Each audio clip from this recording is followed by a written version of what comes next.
Today we will learn basics of computer. So what is computer? Computer is an electronic device that is used for processing of information and is capable of calculating and storing information. So how information is processed? Computer accepts input, then the input is translated into binary numbers and then it is processed. It also produces output that is known as information.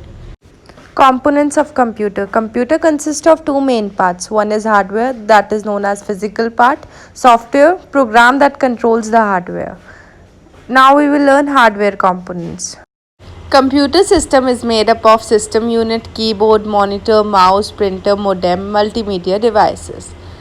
System unit consists of the processor, memory, storage and removable storage device. CPU consists of three units, that is control unit, arithmetical logical unit and memory unit.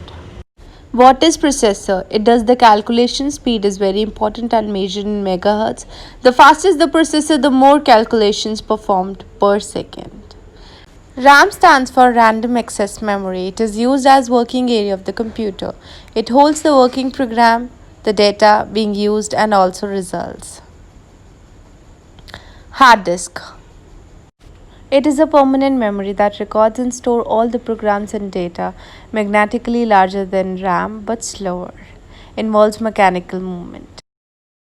Input devices are piece of hardware that gives our data to the computer. You can see all the input devices shown below. Output devices are piece of hardware that converts information into human readable form. For example, text, audio, video. If you like our video, then don't forget to subscribe our BVK Unprivileged Society. Thank you.